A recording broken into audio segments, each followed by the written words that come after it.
కూడా ఎంతోమంది ప్రాణాలు కాపాడారు మీరు.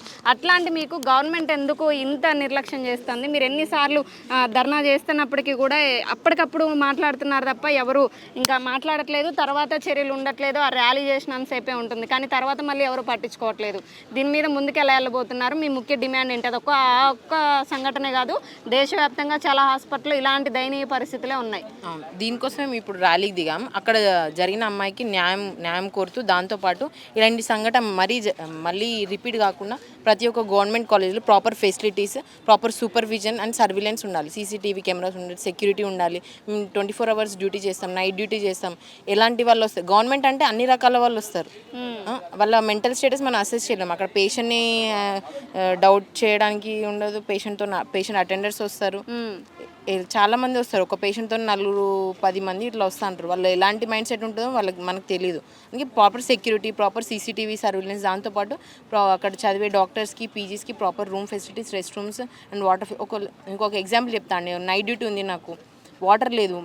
మార్నింగ్ నుండి ఈవినింగ్ వరకు, నైట్ వరకు కంటిన్యూస్ 12 hours డ్యూటీ చేశాను. వాటర్ తాగే టైం కూడా ఉంది. అక్కడ రష్ అలా ఉంటుంది గవర్నమెంట్ హాస్పిటల్. ఒకసారి చూస్తే అంటే వాళ్ళని వదిలిపెట్టి కూడా పోలేము. ఒక ఆకలి దప్పిక వేసినా అది భరిస్తూ వాష్రూమ్ వచ్చినా అన్నీ ఆపుకొని అక్కడ పేషెంట్ ప్రాణం ముఖ్యం కాబట్టి ఆ వర్క్ చేసి ఏదో దొరికిన టైంలో మధ్యలో 5 minutes అలా పోయి రావడానికి ఉంటుంది మాకు. అలా వెళ్ళే టైంలో కూడా ఇలాంటి సంఘటనలు జరిగితే మేము ఉండేది ఎలా, వర్క్ చేసేది ఎలా?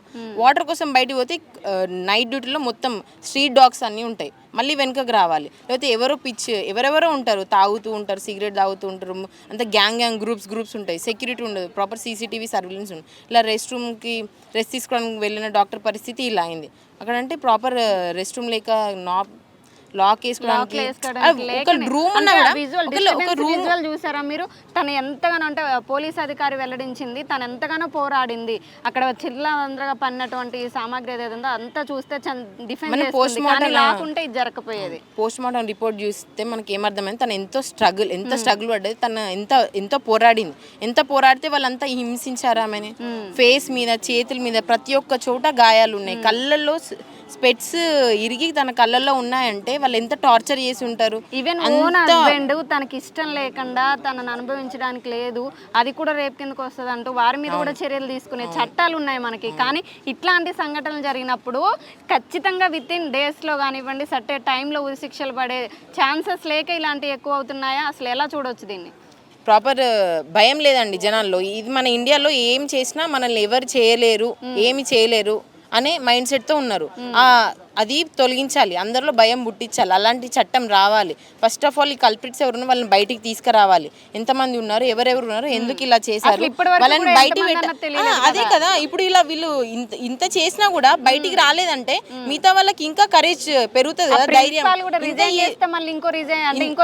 ఇంత పెద్ద గవర్నమెంట్ కాలేజ్ ఇంతమంది ప్రొటెస్ట్ చేసినా అక్కడ నిందితులు బయటికి రాలేదంటే రేపు మేము కూడా వాళ్ళు చేయడానికి ఆలోచించరు.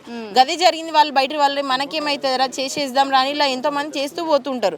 ప్రాపర్ స్ట్రిక్ట్ యాక్షన్ తీసుకోకుండా వాళ్ళని వాళ్ళకి బయట పెట్టి వాళ్ళకి ప్రాపర్ ఉరిశిక్ష వేసి అందరిలో భయం కల్పించాలి. కానీ ఇంత డిలే అవ్వడం మేము సహించడం లేదండి.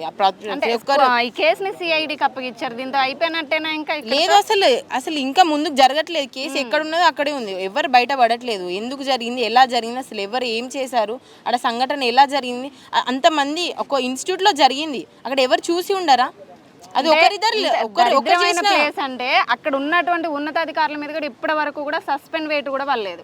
అది ఒకటి. అండ్ ప్రాపర్ ఇన్వెస్టిగేషన్ జరగట్లేదని మాకు డౌట్ ఉందండి. ప్రాపర్ ఇన్వెస్టిగేషన్ జరగాలి. ఇప్పుడు దేశం నుండి అందరు బయటకు వచ్చి ఇలా ఎన్ని రోజులు అంటే ఇక్కడ ఎవరో ఇన్ఫ్లుయెన్స్ చేస్తున్నారు అనిపిస్తుంది ఈ సంఘటన చూస్తే. అది జరుగుతుంది. అసలు ఎందుకు ఆపుతున్నారు వాళ్ళని, వాళ్ళు అందరు బయట అంటే ఈ నిందితుడు ఎవరైతే ఉన్నాడో అతను గతంలో కూడా ఒక 1 week ముందు ఒక లేడీ డాక్టర్ని అసభ్యకరంగా ప్రవర్తించడానికి కానీ తన మీద సమ్ కేసెస్ కూడా ఉన్నాయి. అలాంటి వారిని హాస్పిటల్లో ఎలా కొనసాగిస్తారు? అసలు ఒక కేసు ఏదన్నా నమోదైతే వాళ్ళని వెంటనే డిస్మిస్ చేయాలి కదా. కానీ అది ఎవరు చేశారు ఇంకా ప్రాపర్గా లేదు. హాస్పిటల్ వాళ్ళే చేశారా, బయటి వాళ్ళే చేశారా అని, హాస్పిటల్ వాళ్ళే చేశారని ప్రాపర్ మనకు ఎవిడెన్స్ లేదు. అది బయట వ్యక్తి, అది కూడా. కానీ హాస్పిటల్ వాళ్ళే చేసిన ప్రాపర్ ఎవిడెన్స్ లేదు. మనం ఇప్పుడే దాని గురించి. కానీ ఇప్పటి వరకు కూడా అసలు ఎవరన్నది బయటకు రావట్లేదు, ఎంతమన్నది బయటకు రావట్లా. అసలు ఆ రిపోర్ట్ చూస్తుంటే ఒళ్ళు జల్లు అంటున్నట్టు వెన్నులో వణుకు పుట్టేలాగా ఉంది ఆ రిపోర్ట్ ఆమెది.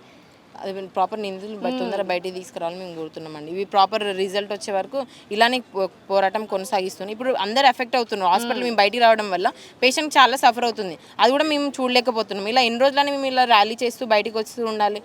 మళ్ళీ అంతా పూలప్ అయిపోతారు. కేసెస్ పెరుగుతూ ఉంటాయి మనకు హాస్పిటల్స్లో. ఇలా ప్రతి ఒక్క స్టేట్లో జరుగుతున్నాయి. ప్రతి ఒక్క గవర్నమెంట్ కాలేజ్ నుంచి ప్రతి ఒక్కరు బయటకు వస్తున్నారు. రేపు ప్రైవేట్ వాళ్ళు కూడా వస్తారు. చూస్తూ చూస్తూ అందరు బయటకు వస్తారు. హాస్పిటల్స్ గడిచే కొద్దీ కేసు వెనకబడుతుంది తప్ప పురోగతి ఏం లేదు. పురోగతి ఏం లేదండి. తొందర యాక్షన్ తీసుకోవాలని గవర్నమెంట్ని కోరుతున్నాను. ఎవరెవరు సెలబ్రిటీస్ ఉన్నారో లేకపోతే పొలిటీషియన్స్ ఉన్నారో మీరు ఎంత చేయగలిగితే ప్లీజ్ మీరు కూడా ముందుకొచ్చి అంత సాయం చేయండి. ఈ కేసు ఫార్వర్డ్ అవ్వాలి, ప్రోగ్రెస్ అవ్వాలని మేము అందరం చాలా వర్క్ హార్డ్ చేస్తున్నాం. మీరు కూడా వచ్చి సపోర్ట్ ఇవ్వాలని మేము కోరుతున్నాం. ప్రతి ఒక్క జనాల నుండి కూడా మేము సపోర్ట్ కోరుతున్నాం. ప్రతి ఒక్క ప్రొఫెషన్ నుండి మేము సపోర్ట్ కోరుతున్నాం. ఇది ఒక ఉమెన్కి జరిగింది. ప్లీజ్ అందరు ఫార్వర్డ్ వచ్చి అందరు సోషల్ మీడియాలో షేర్ చేయండి న్యూస్ని. అందరు ప్రొటెస్ట్కి రండి. న్యాయం కోసం పోరాడదాం. మేమే కాదు మీరు కూడా మాతో కలిసి పోరాడాలని కోరుకుంటున్నాం.